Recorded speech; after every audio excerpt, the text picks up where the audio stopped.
Today we're reading The Beautiful Story of Crickwing by Janelle Cannon, who is also the creator of Stella Luna and Verdi. You're going to find these are beautiful illustrations. Crickwing.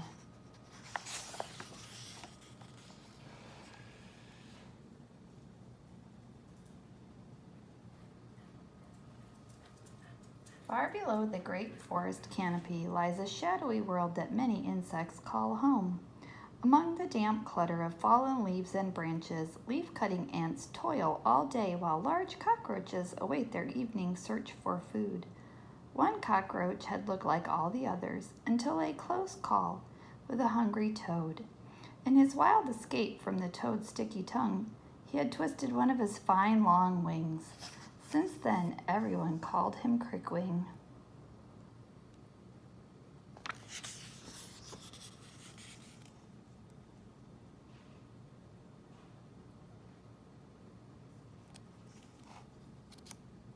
Crickwing despised his nickname, and he avoided hearing it by staying far away from the other creatures. He would sneak out to find his food when the night was darkest, knowing that the forest was crawling with predators even worse than ravenous toads. The forest seemed much less fearsome whenever Crickwing found a nice pile of tasty leaves, roots, and petals. He took comfort in their bright colors and interesting shapes, and he often built sculptures from them before he ate them. While he was busy playing with his food, he could almost forget the pain in his crooked wing. One night, Crickwing created his most wonderful sculpture ever. He was so absorbed in his work that he didn't hear the soft footsteps behind him. It's a beautiful little mouse.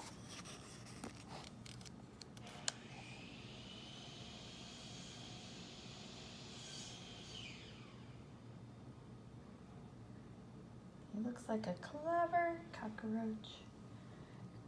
Crickwing hid until the next night when hunger drove him out to search for a meal. But as soon as he had added the final flower petal to his dinner, an enormous scaly lizard nearly gulped him down. Crickwing dodged, and the lizard took off with his edible artwork.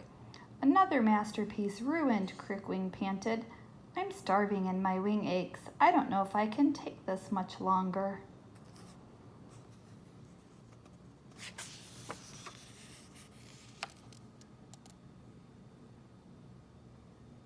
So much detail in these illustrations. The next night, things got even worse. An ocelot pounced and nearly crushed Crickwing. When he darted away, the ocelot scooped him up in her massive paw and threw him high into the air. "Oh no!" Crickwing wailed. "Not again!"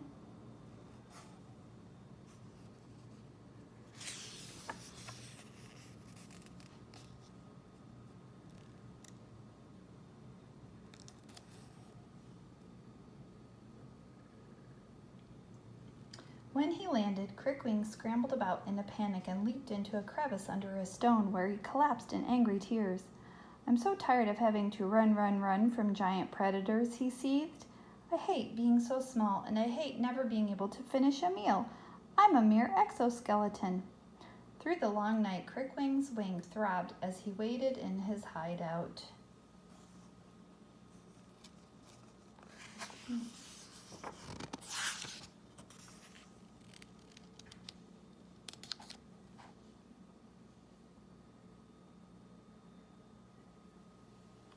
Many hours later, sunlight streamed into his cave and the leaf-cutting ants began another busy day.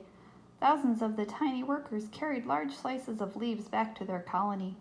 Crickwing, groggy and still angry, crept out for a better look. "Ha, these guys are even punier than I am," he muttered. None of the ants seemed to notice him.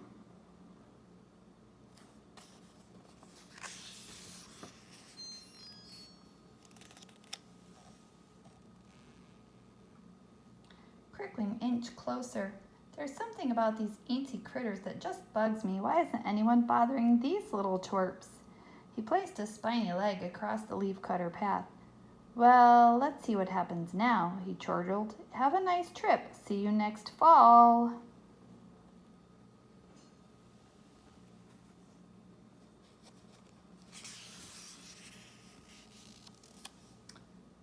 Several ants stumbled but then went back to work as if Crickwing weren't even there. This will get their attention, he growled, picking up a leaf from the path. The ant carrying the leaf hung on tight, which gave Crickwing a dastardly idea. He hung several ants from a vine one by one and watched with glee as their tiny legs flailed. Crickwing laughed so hard that he nearly forgot his aching wing.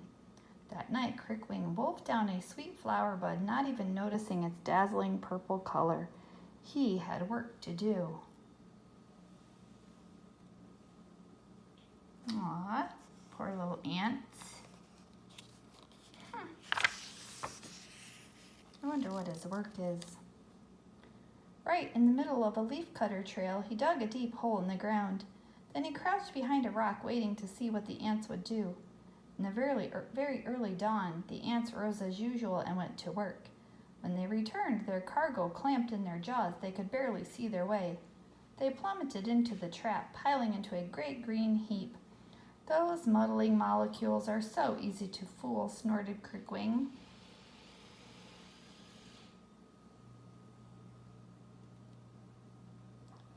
There they are, plummeting into the trap.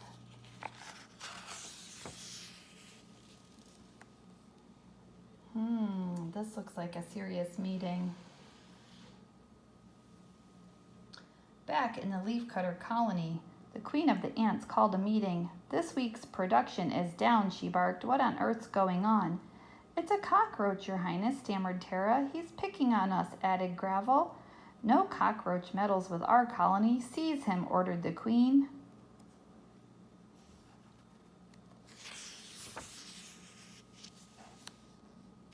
The next morning, the ants found Crickwing fussing with his latest ant trap. He had no chance for escape as thousands of leafcutters swarmed over him, dragged him back to the anthill, and marched him down its dark, winding corridors. When the tunnels narrowed, the ants crammed Crickwing through one final tight spot. Pop! His wing snapped back into place, and he realized that the throbbing ache was gone. Before he could give it another thought, the ants pulled their prisoner into a chamber and buried him up to his neck. For hours, the whole colony filed by, whispering to one another, "How do you think he became so awful?" And his mother must be heartbroken.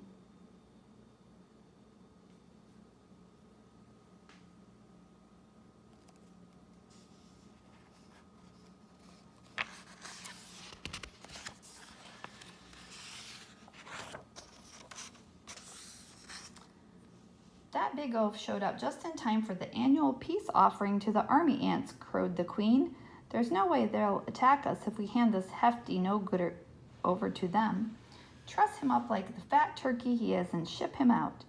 The leafcutters bound Crickwing, hauled him back through the dim tunnels, and carried him up into the forest. He's pretty bound, all right.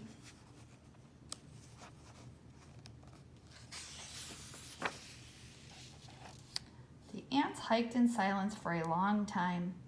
"I can't do this," Eartha blurted at last. "Neither can I," Tara shuddered. "Remember the giant beetle we brought to the army ants last year?" "Yeah, they took him apart before we could even turn around and leave," quavered Gravel. Crickwing gulped. "Nobody deserves that, not even this big bully," said Eartha. "I say let him go. He never really hurt any of us." "What would we tell the queen?" Tara gasped. "And what about the army ants?" Gravel howled. "They'll level our colony."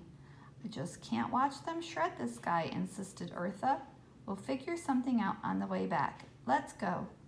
The ants released Crickwing and fled.